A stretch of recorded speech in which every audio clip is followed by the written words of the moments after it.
तुम भक्ति करो तब वो कृपा करेंगे। तुम्हारी भक्ति से वो कृपा करेंगे, तब तुमको अपनी इंद्रिय मन बुद्धि दिव्य दिव्य वाली देंगे, तब तुम भगवान को प्राप्त कर सकोगे।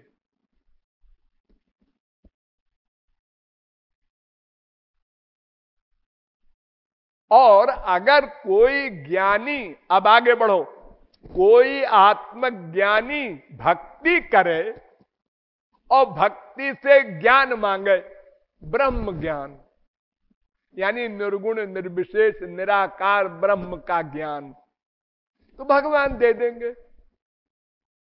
ददामि बुद्धि योगम तम जेन माम उपजानति ते, 10वें अध्याय का 10वां श्लोक गीता।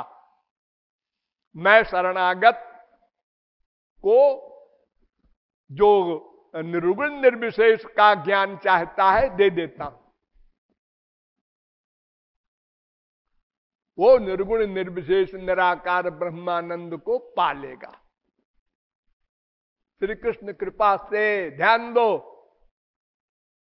लेकिन ऐसा ज्ञानी भी जब श्री कृष्ण का सगुण साकार रूप देखेगा तो भूल जाएगा अपना ब्रह्मानंद। इसके एग्जाम्पल सुखदेव परमहंस। सुखदेव मां के पेट में ही माया मुक्त हो गए थे। मां के पेट में 12 साल तक मां के पेट से निकले ही नहीं, पिंगला के पेट में पड़े रहे डर के मारे कि माया लग जाएगी, हम बाहर नहीं आएंगे। तो वेद व्यास ने कहा, अरे बेटा बाहर निकलो, 12 साल हो गए, मां परेशान है। पिताजी हम बेवकूफ नहीं है, मां के पेट से बाहर आए कि माया लगी। अच्छा हम वर देते हैं तुमको माया नहीं लगेगी। ये वर मिल गया तब मां के पेट से बाहर आए, अब आके चल दिए, पीछे मुड़ के नहीं देखा कौन मां कौन बाप। यम प्रव्रजंत मनुपेत मपेत कृत्यम द्वैपायनो विरह कातर आजुहाव पुत्रेति तन्मयतया तरवोभिनेदुस्तम सर्वभूत हृदयं मुनिमानतोस्मि। चले जा रहे हैं सुखदेव, कहां ये पता नहीं,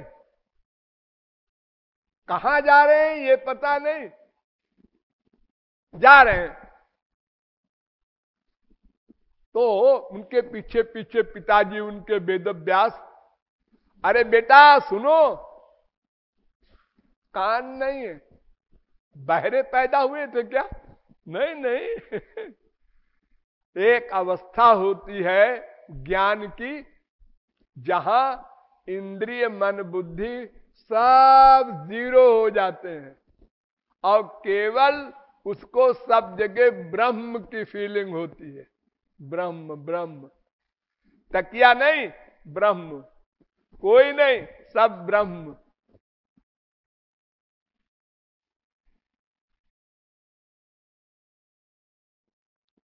तो चलते चले गए और वेद व्यास भी पीछे पीछे चिल्लाते रहे, बेटा सुनो, अरे पहले ब्रह्मचर्य का पालन होता है, फिर गृहस्थ का, फिर वानप्रस्थ का, फिर सन्यासी बना जाता है।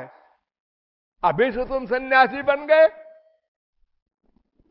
कौन सुने, काने ही काम नहीं करते उनके, वो तो समाधि में है, ब्रह्म का ध्यान कर रहे हैं। और आगे बढ़े तो एक सरोवर था, वहां स्वर्ग की अप्सराएं नहा रही थी, नंगी,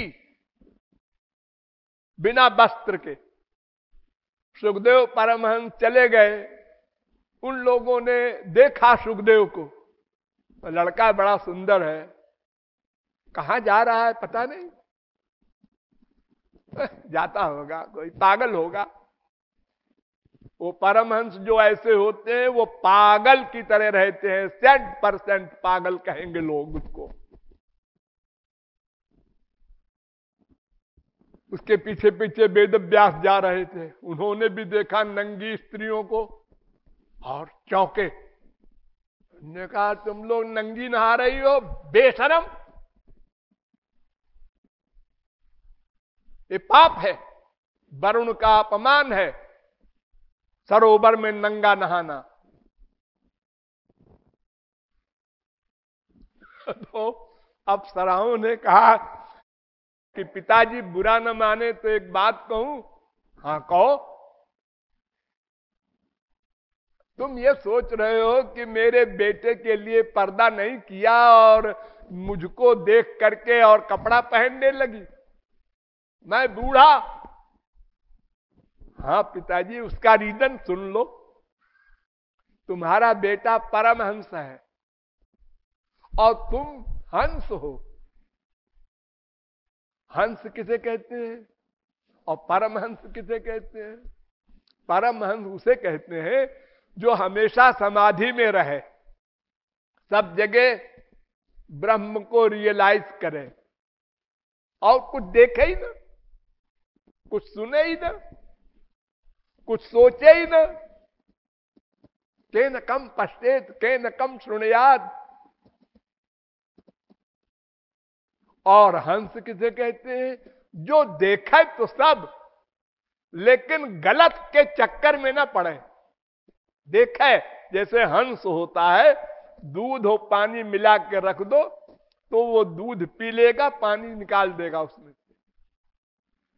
ऐसे ही जड़ चेतन गुण दोषमय विश्व की न करतार, संत हंस गुण गहि पाय परिहरि बारी विकार।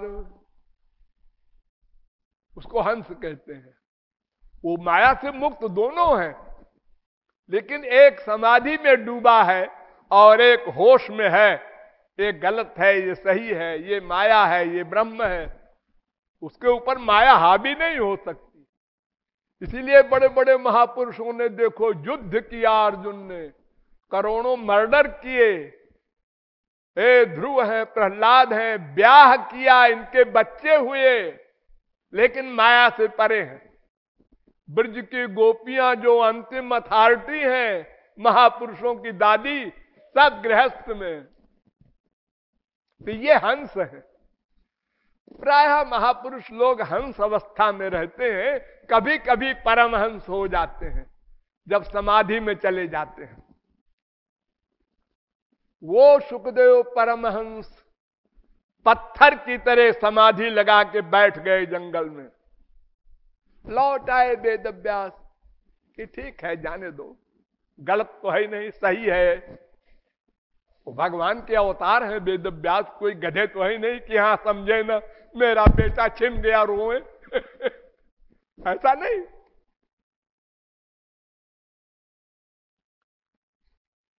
भागवत का रचना किया वेद व्यास ने, 18,000 श्लोक भागवत के बनाए।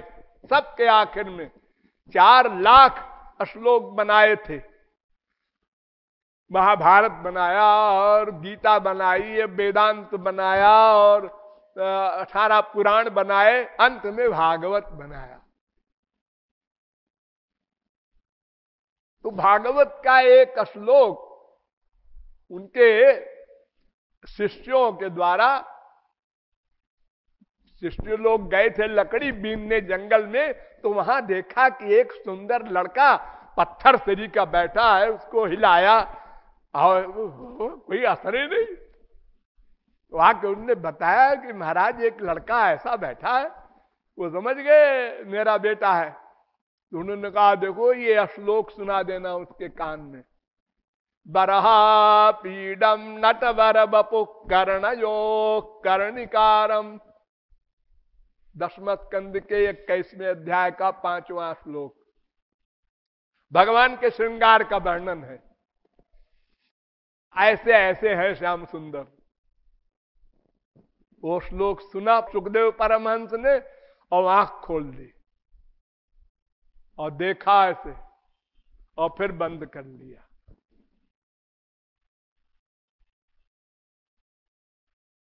फिर देखा शिष्यों ने कि तो फिर चले गए, उसी पत्थर बन गए। आके पिताजी से कहा उनके वेदव्यास से कि महाराज वो आंख तो खोले थे लेकिन फिर बंद कर लिए, हमने बड़ी आवाज दी नहीं सुनी। ने कहा अच्छा सुनो, दूसरा श्लोक ले जाओ। तो अहो वकीयम स्तन कालकूटम जिघांसया पा यदप्यसाध्वी लेभे गतिम धातृचिताम ततोन्यम कम वा दयालुम शरणम ब्रजेम। तीसरे स्कंद के दूसरे अध्याय का 23वां श्लोक। ये श्लोक कान में कहा तो आंख खोल करके और हाथ पैर भी हिलने लगे। तुम कौन हो बे?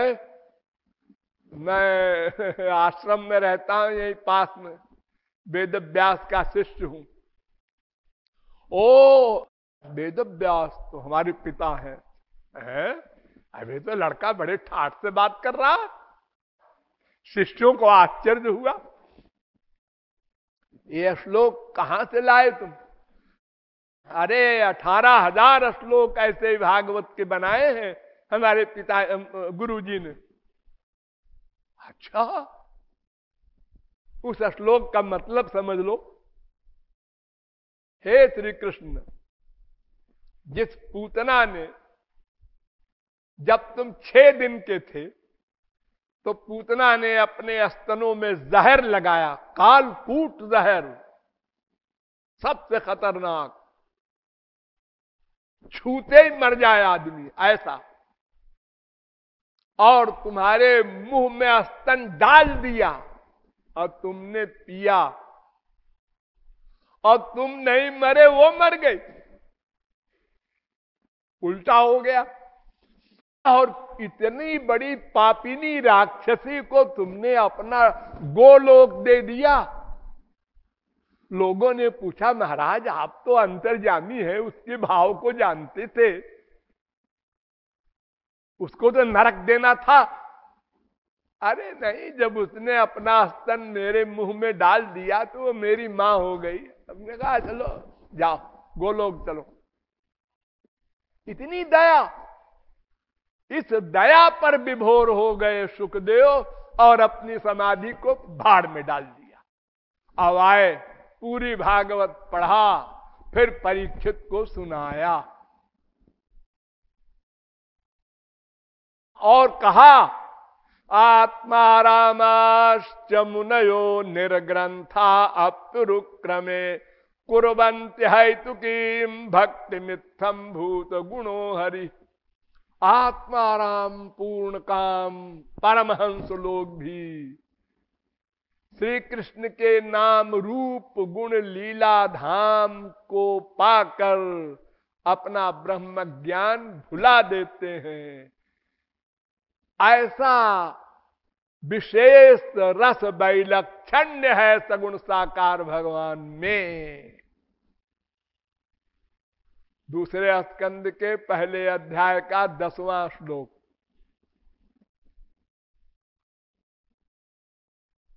अरे कोई सुखदेव नहीं, इनके पहले भी ब्रह्मादिक, सनकादिक, जनकादिक सब परमहंस सगुण साकार भगवान रामकृष्ण को देखकर दीवाने हुए।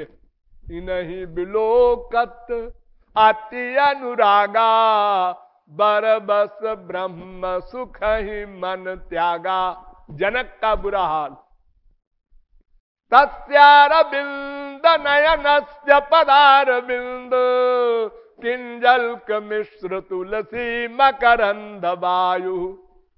ये सनकादिक परमहंसों का बुरा हाल। कोई भी हो, निर्गुण निर्विशेष निराकार ब्रह्मानंद को प्राप्त कर लेने वाला सगुण साकार भगवान राम कृष्ण को देखते ही धराशायी हो जाता है। ब्रह्म ज्ञान आकाश में उड़ गया। इसका मतलब ब्रह्म तो एक ही है, उसके दो रूप है। द्वे भाव ब्रह्मणो रूपे मूर्तन चैवा मूर्तन च, बृहदारण्यकोपनिषद दूसरे अध्याय के तीसरे ब्राह्मण का पहला मंत्र।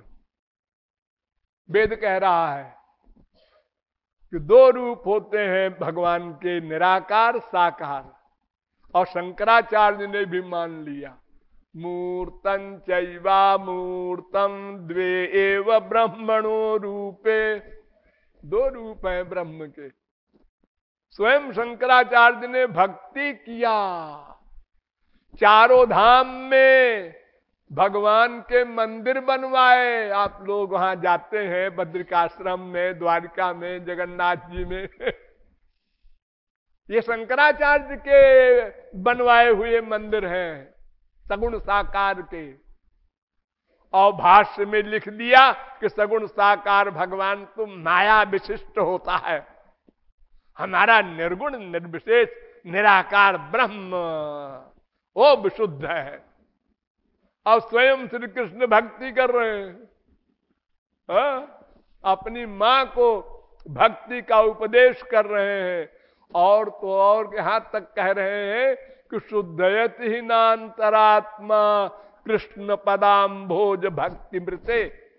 श्री कृष्ण के चरण कमल की भक्ति के बिना अंतःकरण शुद्ध भी नहीं हो सकता। ब्रह्म ज्ञान तो बहुत दूर की बात।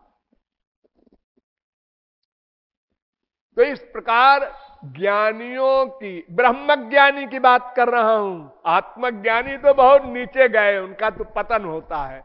ब्रह्म ज्ञान भी प्राप्त कर ले भगवान की कृपा से, तो वे भी प्रेमानंद में ऐसे विभोर हो जाते हैं जैसे हमारे संसार की माएं जब पेट में बच्चा होता है इनके तो बड़ी खुश मैं मां बनने वाले हूं। हाँ, डोल रहा है, डोल रहा है। अब 6 महीना है, 7 महीना है, 8 महीना हो गया, अब होने वाला है।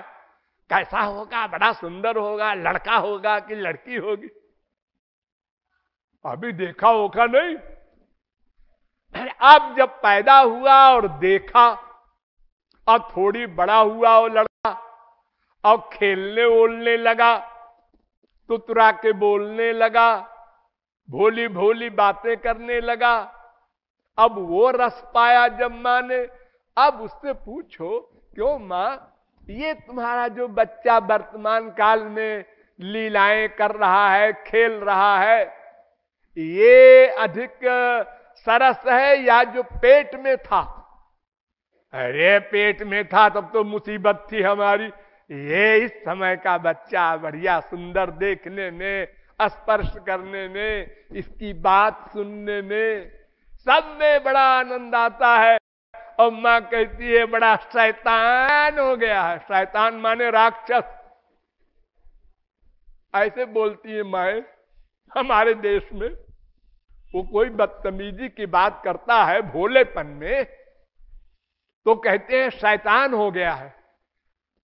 अरे वो भोला है बेचारा, नहीं जानता, तो ऐसी बातें तो तुम भी पहले करती थी जो मां आज बन गई हो, लेकिन उसको शैतान कहती है माए। तो वो जो स्वरूप है, रूप, नाम, गुण, लीला, ये सब जो देख रही है मां, वो रस और ही है। वो पेट वाले बच्चे का रस सब नगण्य है। ऐसे ही निराकार ब्रह्मानंद से साकार प्रेमानंद का रस वैलक्षण्य और ही है। चंदन में फूल नहीं होता और लकड़ी कितनी खुशबू की। अगर फूल होता तो उसमें कितनी खुशबू होती, लेकिन ब्रह्मा का दिमाग खराब था, फूल बनाए नहीं। हाँ, तो जो अंतर हम संसार में देखते हैं गुलाब के पेड़ और गुलाब के फूल में कितना बड़ा अंतर है। कोई गुलाब का पेड़ सूंघे तो लोग कहेंगे पागल हुआ है, अरे गुलाब है, अरे गुलाब है तो पेड़ है ना, हाँ पेड़ है, तुम भी तो गुलाब सूंघ रहे हो, अरे वो फूल है, अरे फूल और पेड़, पेड़ ही का तो फूल है, अरे वो सब सही है लेकिन क्या फूल क्या पेड़, कितना बड़ा अंतर। ऐसे ही निर्गुण निर्विशेष ब्रह्मानंद और सगुण सविशेष साकार प्रेमानंद एक ही तो है, भगवान दो थोड़े होता है लेकिन वो रस में विलक्षणता ऐसी है। तो इस प्रकार ज्ञान भी हमारे काम का नहीं, हम तो अधिकारी नहीं बनेंगे, आगे की तो गाड़ी खत्म। अब केवल भक्ति रह गई हमारे लिए। भक्ति में दो चार बातें हैं तो समझ लीजिए, वैसे आप लोग समझते ही हैं। एक तो भुक्ति और मुक्ति, दो कामनाओं को छोड़ना होगा। भगवान के सुख के लिए, उनकी सेवा के लिए प्रेम करो, मन का अटैचमेंट, मन का, इंद्रियों से भी नाम लो, गुण गाओ, लीला गाओ, ठीक है, ना तो गाओ तो भी ठीक है, मन से प्यार हो। प्यार तो समझते हो, जैसे मां से, बाप से, भाई से, बीबी से, पति से, अपने शरीर से प्यार करते हो, ऐसे मन का अटैचमेंट, उनके मिले बिना रहा न जाए, इसका नाम प्यार। कोई पूछे भगवान कैसे मिलेंगे, तो एक जवाब देना कि जब भगवान से मिले बिना रहा न जाए, बस भगवान मिल जाएंगे। इतना प्यार हो जाए कि रहा न जाए। उसी को गौरांग महाप्रभु ने कहा, युगायतन निमेषेण चक्षुषा प्रावृषायितम इत्यादि। तो ये सब प्यार कैसे किया जाए, क्या किया जाए, ये सब बातें डिटेल में आपको बहुत बार हमारे प्रचारकों ने समझाया है, हमने भी समझाया है, और टीवी पर भी आप लोग सुनते होंगे। ऐसी भक्ति करने से अंतःकरण की शुद्धि होगी और फिर स्वरूप शक्ति के द्वारा अंतःकरण, मन, बुद्धि, ये सब भगवत कृपा से दिव्य बनेंगे। तब दिव्य भगवान का दर्शन आदि का दिव्यानंद प्राप्त होगा। माया भी जाएगी, त्रिगुण, त्रिकर्म, त्रिदोष, पंचक्लेश, पंचकोश, सब बीमारी खत्म और सदा के लिए आनंदमय हो जाएगा। शेष फिर बोलिए लाडली लाल की।